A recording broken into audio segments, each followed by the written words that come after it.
आता ज्याप्रमाणे आपण ना मुंबई बिंजोरचा खेळ खेळतोय आणि 7 गाड्यांचा मैदान करतोय त्याप्रमाणे मला वाटतं फायर धावणीला आल्यापासून तुम्ही पुण्यातला पण खेळ चालू करायला वाटतं। 100% मी काली पोरांना बोलत होतो। आपले स्वर्गवासी जो मन्या बैल आहे त्याचे मालक आहे जवळेकर अण्णा, त्यांच्याशी मी कॉन्टॅक्ट करण्याचा प्रयत्न करणार आहे, कारण की त्यांच्या धावणीला बाहेर गेला होता। तिथला एक खेळ एकदा मला खेळायचा आहे आणि काहीतरी 12 का 15 तारखेला तिकडचं मैदान आहे, तिथे फायर जाईल तर जावळेकरांच्याच धावणीला जाईल आणि तिथल्या त्यांच्याच नियोजनामध्ये पळेल। नमस्कार। आज उंबरवेळे मैदानामध्ये आज तुमचा घरचा साज आणि एक नवीन खरेदी त्याबद्दल उतरले, त्याबद्दल सांगा ना। सर्वप्रथम आयोजकांचं मी अभिनंदन करत, सुंदर असं मैदान त्यांनी भरलं होतं। काल आम्ही आमच्या घरच्या गाडीचं एक दुसरा एक बैलाचं नाव सोडलं होतं।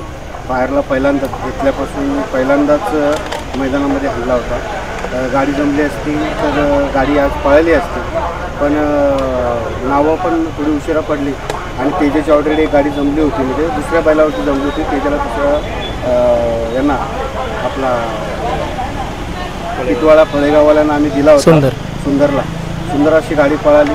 गाडीने विजय घेतला म्हणून फायरला जरा थोडा थांबवला, पण येणाऱ्या पुढच्या अड्ड्यामध्ये फायर आणि तेजा ही गाडी प्रेक्षकांना आणि फायर फॅनला बघायला भेटते। दादा, फायर तुमच्या धावणीला आला आणि ह्या अगोदरही उतरलेला, पण तुम्ही म्हणजे पूर्णपणे धावणी नव्हता, पण आता तुम्ही पूर्णपणे धावणी येतं, त्यामध्ये कारण काय का वेगळं?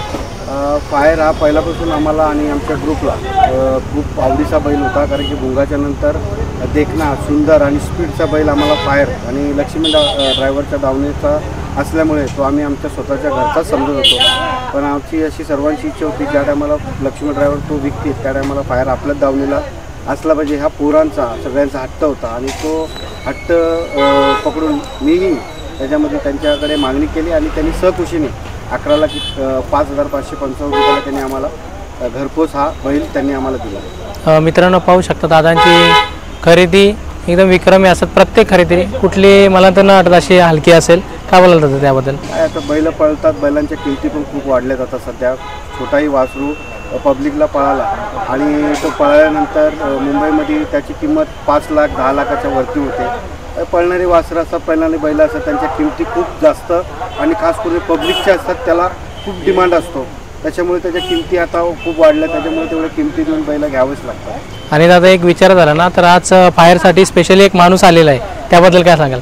फायरसाठी सगळी आमची मंडळी होती, पुण्यावरून पण मित्र आले होते आमचे, शुभमचे मित्र आहेत आणि नामदेव असा आपला रामदास असेल, शुभम असेल, आख्या असेल, म्हणजे जेवढी मंडळी आहेत आपली सगळी, त्या मंडळीचं त्याला म्हणजे पकडण्यामध्ये त्याला सराव पण आम्ही देत होतो। आणि लक्ष्मी ड्रायव्हरांच्या घरी कार्यक्रम असल्यामुळे ते पण काय आले नाही, पण पुढच्या मैदानात ते येतील आणि ते आल्यानंतर परत एकदा फायरचं आणि तेजाचं नियोजन करणार आणि घरची गाडी म्हणून आम्ही एक दिवसा आणि एक बैल ही गाडी पळवणार। मित्रांनो, खरी दोस्ती काय असते, आपला मित्र संकटात असेल तेव्हा दादांनी एक बैलाला आपल्या पैरात येऊन एक तुफानी फेरा देखील काढला, त्याबद्दल सांगा ना।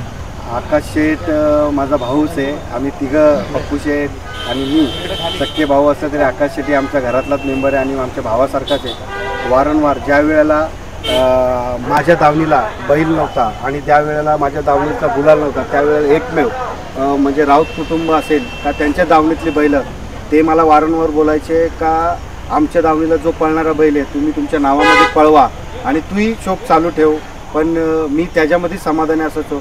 आणि आज मला त्या गोष्टीचा खूप अभिमान आहे का माझा पंकज ड्रायव्हर त्यांना देऊन आणि त्यांना गुलाल प्राप्त झाला सुंदरला, आणि ह्या सीझनचा पहिला गुलाल, कारण की 1.5 वर्षाच्या नंतर सुंदर बैल हा मैदानात आला। सुरुवातीला त्याच्या 2 गाड्याही पडल्या, पण ठीक आहे, हार के जितने वाले को बाजीगर कहते हैं, तसंच आमचा सुंदर बाजीगर आहे आणि आता त्याची सुरुवात झाली, असती तो आणखीन रिकवर होईल आणि येणाऱ्या पंकज ड्रायव्हर त्याच्या नियोजनामध्येच तो सुंदर पळेल, त्याची मी या तुमच्या यूट्यूब मार्फत गवाही देतो। दादा, आज भुंगा नाही आणला मैदानात? भुंगा परवा दिवशीच पळाला होता। मैदानामध्ये एवढी मोठी नामांकित बैल येतील असे मला वाटलं नव्हतं, कारण की लागोपाठ मैदान आहेत आणि सुंदर सोन्याचा आणि आकाश शेठचा त्यांचं बोलणं झालं होतं आणि आजच्यासाठी त्यांनी सोन्यावाले कुठारलेवाल्याने आकाश शेठला शब्दही दिला होता, म्हणून भुंगालाही पैरा होता। पण कसं असतं, जी गाडी पळते ती गाडी गटून पळते, ती गाडी पळवली तर चांगला होतो असं मला बरेच अनुभव आहे, म्हणून मी भुंगाला थांबवलं। येणाऱ्या मैदानामध्ये भुंगा तुम्हाला त्याच जोशात त्याच ताकदीने पळताना दिसेल। आणि आता मागच्याही मैदानामध्ये ना गाडी तशी झालती आणि थोडी एक आगली वेगळी गाडी झाली, पण गाडी चांगली झाली होती आणि वेगळी झाली होती, पण गुंगा आणि सोन्या ही पुढच्या रानाची बैल आहेत. भले ती गाडी खालून टाकून गेली तरी सूत आमचा तुटणार याचा आम्हाला तीळभरी शंका नसते. पण त्यावेळेस ना एक थोडासा अनुचित प्रकार झाला, त्याबद्दल काय सांगाल? आता 2 दिवसापूर्वी गाडी झाली होती बुडवून, माझं नाव होतं 2 गोंड्यावरती, बुडवूनवाल्यांनी माझ्यावरती नाव फिरवलं होतं. गाड्या सुंदर अशा होत्या, दोन्ही गाड्या, ती नामांकित गाडी होती, आपली नामांकित गाडी होती.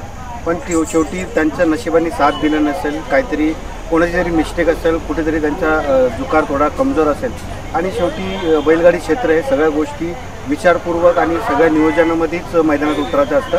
ठीक आहे, कधी कधी गडबड होते, जुकार तुटला, त्यामध्ये पलतील का पुढे भविष्यात? पहिल्यामध्ये पळतील. माझा सुरुवातीपासून आहे, मी मनामध्ये राग रोज कुठला ठेवत नाही.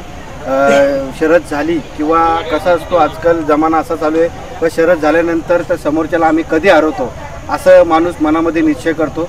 पण माझा स्वभाव असा आहे, ठीक आहे मी जितलो किंवा हारलो, हारणाऱ्या गाडीवाल्यांनी पण माझ्याकडे बैल मागितला तरी मी त्यांच्या पैऱ्यामध्ये पळायला तयार आहे आणि मी त्याला हरवला, त्यांनी पण बैल मागितला तरी मी द्यायला तयार आहे. फक्त ते बैल चांगले पळणारे असले पाहिजेत आणि शिस्तीचे पाहिजेत, त्याच्यामध्ये भुंगा 100% पळताना दिसतात. दादा आज घरचीच ठरवून आलते का तेजाला 2 फेरे पळवायचे काय?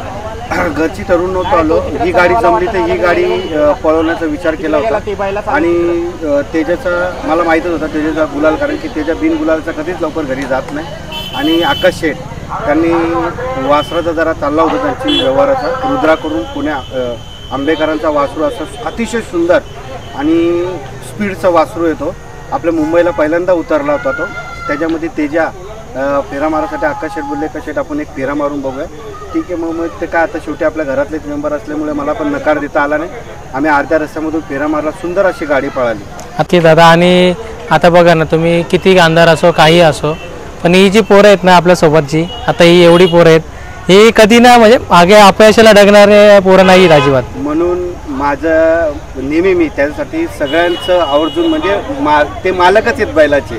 शेवटी मी शेवटी त्यांच्यासोबतचाच एक कर्मचारी म्हणूनच असतो. बैलांचा चेन काढायचा तरी मी काढतो, पण त्यांच्या प्रयत्नाला यश दिले भगवंतानी, त्यांच्या प्रयत्नाला यश दिले. सगळी जेवढी मंडळी आमची त्यांचं देवाने ऐकलं आणि प्रत्येक वेळेला माझ्या दावणीला गुलाल प्राप्त होतं, हे त्यांचं यश आहे. धन्यवाद दादा. आणि तुम्हाला आणखी काय तुमच्या मनोगत व्यक्त करायचं काय? काय नाही, मनोगत व्यक्त करणार, ज्या गाड्या जिंकल्यात त्यांना अभिनंदन आहे, ज्या गाड्या हरल्यात त्यांना पण पुढं आणखीन जोशाने आणि ताकदीने या आणि मैत्रीपूर्ण लढत करा. आणि ज्या मैदानामध्ये आताही 2-3 छोट्या मोठ्या गोष्टी घडल्यात त्या गोष्टी कुठल्या मैदानामध्ये घडून देऊ नका, कारण की हा खेळ आपला जिव्हाळाचा आहे आणि खूप चांगला आहे.